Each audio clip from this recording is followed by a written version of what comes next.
All right, so this is a tutorial that's a short summary of the demonstrations that we saw in class and we'll see in the next class on the connection between electricity and magnetism. So I'm going to summarize the key points.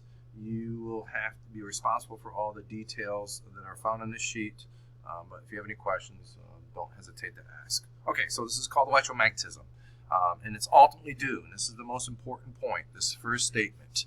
And the name kind of applies it to moving charges. Okay, so anytime you take a charged object, so let's do a little simple example. I've got a positive charge. If it's just sitting there, it's only an electric field.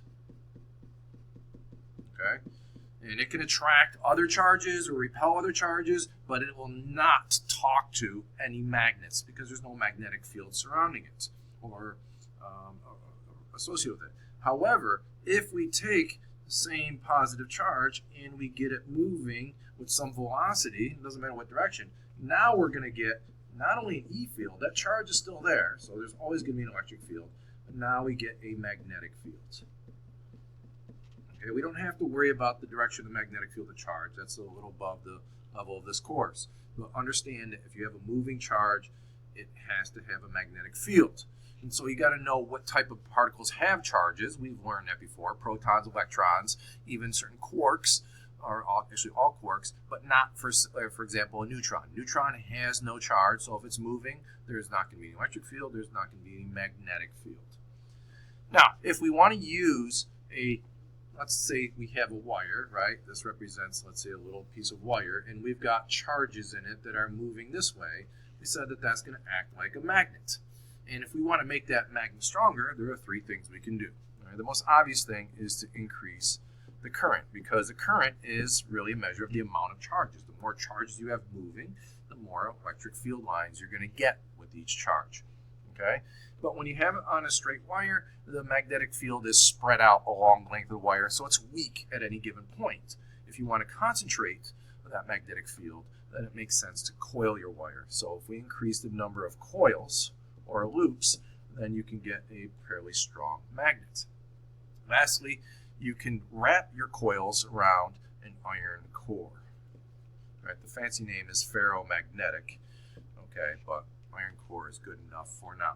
So understand those three attributes to making a electromagnet, but the most important of all those three is the current part. Without the current, the others don't matter. You take away coils, you take away iron core, you're still going to have a magnetic field. You take away current, no magnetic field. All right, now, it's not the wire that matters, it's the moving charges. Okay, so when we have a current carrying wire or a charged particle without the wire, if it cuts across a magnetic field, then a sideways force will act on the wire. Okay, so I'm just going to draw a little picture for you. You don't have to write this down, but let's see if this makes any sense at all. So let's say I've got a wire and I've got current that's moving to the right. And then let's say I have a magnetic field. I'm going to represent the magnetic field in blue here. And let's say the magnetic field is pointing down. Okay? In other words, I have a north pole here of a magnet and I have a south pole there.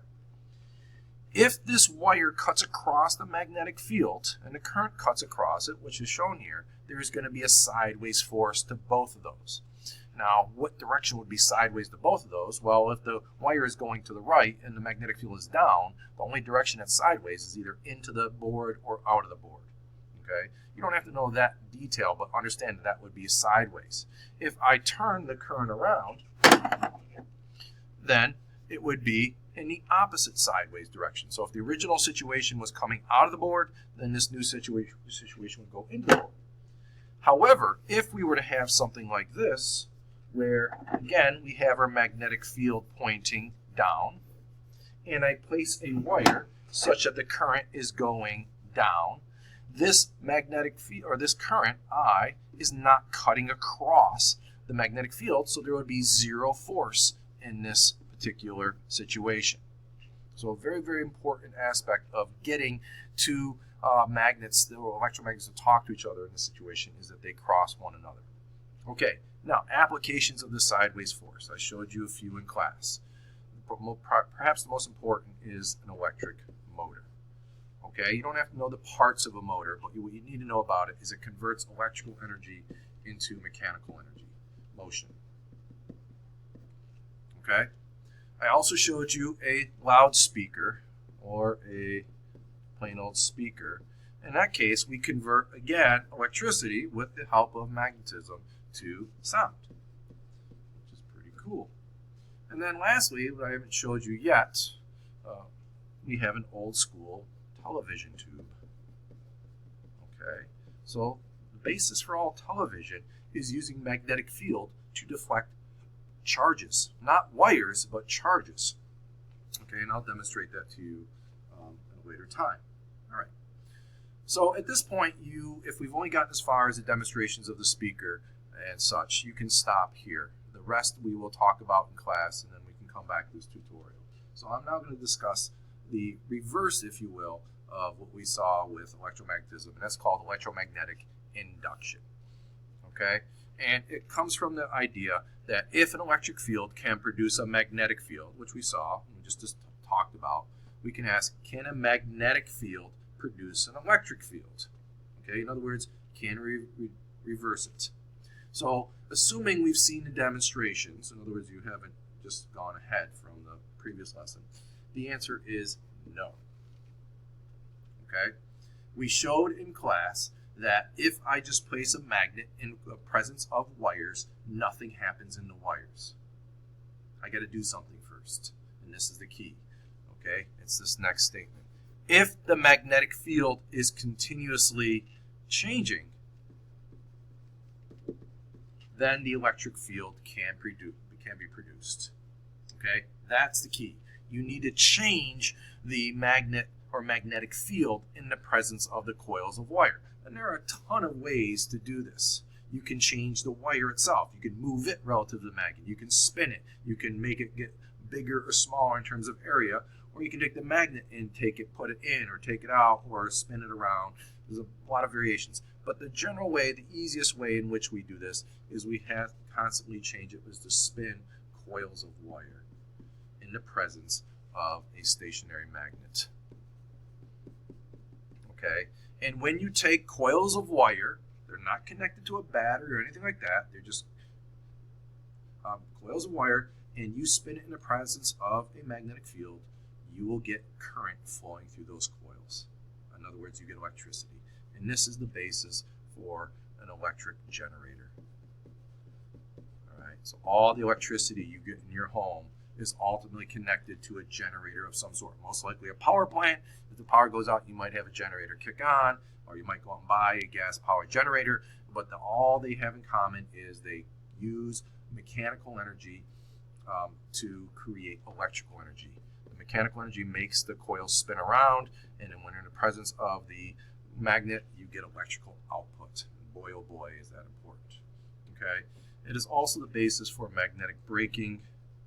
You see on certain devices, a cool device like it might be in a hybrid car. When you brake, instead of rubbing a pad against the rotor to stop it, you use magnetic braking, and that diverts a lot of the kinetic energy to electrical energy. Okay, we'll see this at roller coasters at Darien Lake, especially the Ride of Steel, the Man of Steel, and even magnetically levitated trains. Alrighty, there's one little thing we want to talk about, and then we'll finish up. So the last thing with electric generators is how can you generate as much voltage as possible. I know I'm seeing that my smart sheet here does not have the notes. Yours does, so I'll just fill them in right here below. Assuming I can extend this page. All right, so you want to get greater voltage from the generator, you want the following. So if I want a generator that puts out 100 volts versus 10 volts, how do I do that? There are three things you can do. Okay, first one is you can have a strong magnetic field, all right? The stronger the magnets you have there, the more voltage you can produce, okay?